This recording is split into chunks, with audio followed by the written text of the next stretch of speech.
Hi, my name's Louise Smith. I work for the Froglife Trust, which is a national amphibian and reptile conservation charity. And in Glasgow, I deliver the Glasgow Green Pathways for Life project, which works with people living with dementia as well as their unpaid carers or support organisations to get everybody outside and accessing their local green space, learning a bit about wildlife, especially amphibians and reptiles, and improving those green spaces for wildlife along the way as well. A few of the different barriers that we found during the delivery of the project was a bit different to what was actually reported and what we'd researched prior to starting the project for people living with dementia. Mostly the travel aspect of the project, we didn't come across that barrier at all during our delivery, but that's not to say it won't come up in the future, so we're always planning for that. One of the main barriers we found was the weather.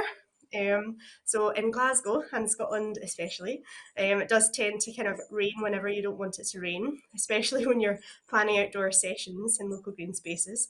And one of the ways that we kind of mitigated this barrier is to have a lot of different backup plans in place for our sessions and the different activities that we might deliver with different groups.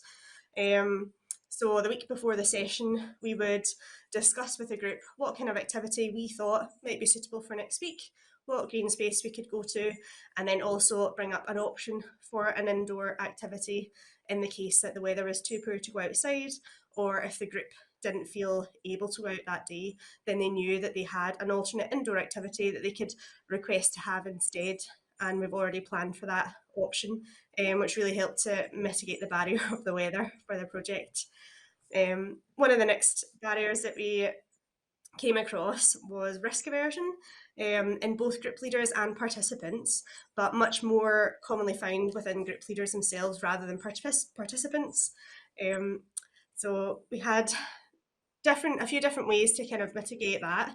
One of the ways was to build up to our larger or longer activities by starting off by delivering smaller indoor or gentler outdoor activities, so people could start to slowly build up their own confidence in us as an organisation and the activities that we're delivering, but also in themselves as well, so they knew that they could actually do these different activities and take part in the session fully, and build that up a bit over time before we started going on longer nature walks or doing a bit more practical activities as well.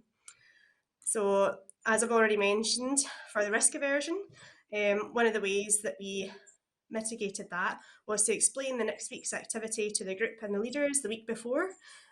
So to discuss what kind of options we had in mind for the sessions. But then if people had any questions or anything or any concerns, we'd be able to then chat about it as a group and discuss ways that we would bring a bit more safety or just remove that activity completely if people weren't confident in doing that. And that really helped to mitigate a bit of the risk aversion that we came across.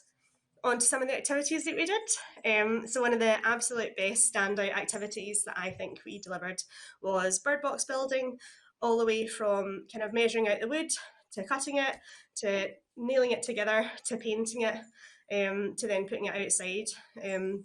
So there's a lot of different options for everybody to take part in the session depending on how they felt on the day. So if people wanted to do some measuring of the wood, that's great. We had a little cutout sheet with all the directions and all the measurements on it, so people could do the measuring of the wood, which is a really important part of the task as well. Brought in a saw and a safety cutting table, and safety gloves and things, so people could take part in the sawing if they felt able to. Or if people didn't really want to do that but still wanted to take part in any way, they could do a little bit of the sanding of the wood as well, so that nobody got any splinters or scalps from it, which was really useful as well.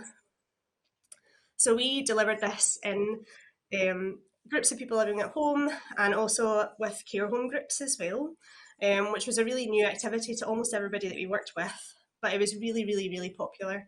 And it's something that I personally really enjoyed seeing everybody enjoy as well. So it's such a practical task and it's not something that everybody gets the chance to do in their life generally. But if people are older or if they're living with dementia, there's often the preconceived conception that they're maybe not as able to do these kinds of practical tasks. One of the residents that we worked with in one of the care homes, she cut the bird box wood from her wheelchair for her first turn, with quite a bit of support and things. And then she asked to take a break, and a few other people took their turn. But then when she came back around, she said, "Can I actually stand? Because she wasn't able to get a good purchase on the wood if she was sitting down, and she felt like she would be able to do a better job if she was standing and be able to cut the wood a lot better, which is really a very nice kind of gently positive outcome of the session as well. So that was really nice to see. I particularly felt that this activity was really useful in creating a meaningful meaningful activity session, in terms of like physical exercise and things. So we'd walk to the activity room or whatever area that we had the cutting table to do. People would move between sitting and standing quite a lot, which I know is quite an important part of some people's physical therapy and things.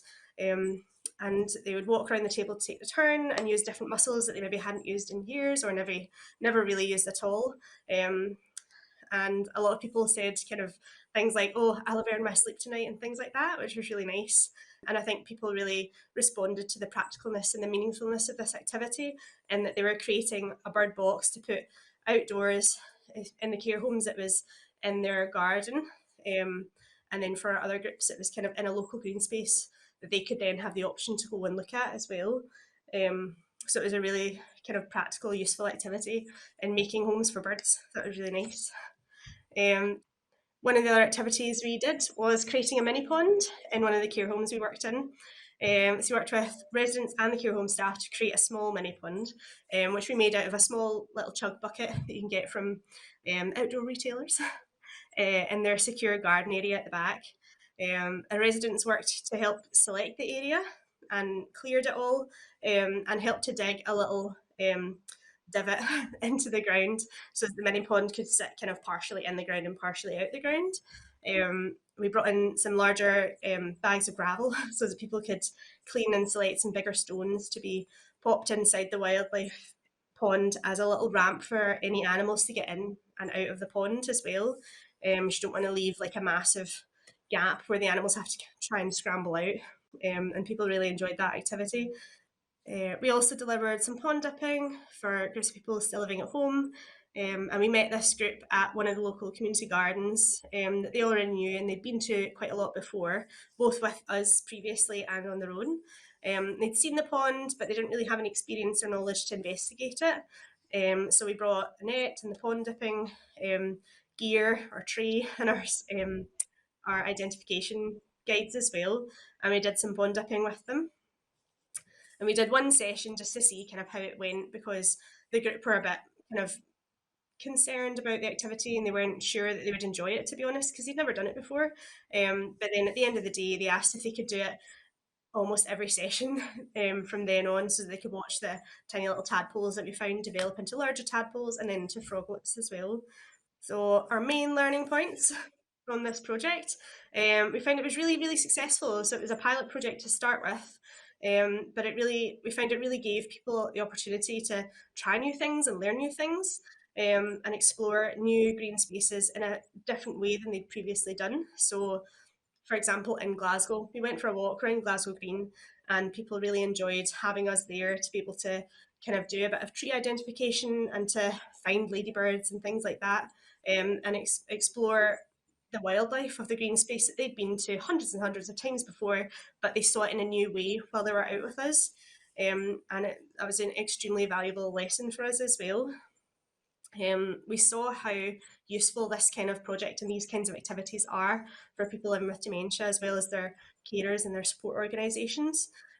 Um, and it's really made a big ripple effect in Froglife as well. It's really empowered us to try and create similar projects in different areas. So we've now got a project in Somerset and a project in London as well, on the same theme of working with people living with dementia to get them outdoors and exploring wildlife and local green spaces as well. It's really increased people's confidence as well, and I think I personally think it's quite improved everybody's kind of risk aversion as well. And we got some good feedback, and people were saying that everybody's much less risk averse after we've worked with them, because they can see that they can do these kinds of activities, and the group leaders are more confident in taking their groups outdoors, into local green spaces and doing different activities as well.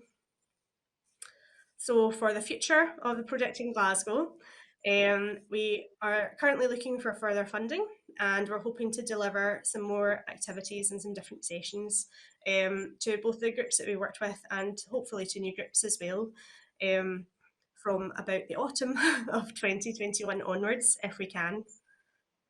So if anyone wants to get in touch with me about this or to ask about anything at all to do with the project, my name is Louise Smith. I'm the Development Officer for the Scottish Green Pathways Project and this Green Pathways for Life project.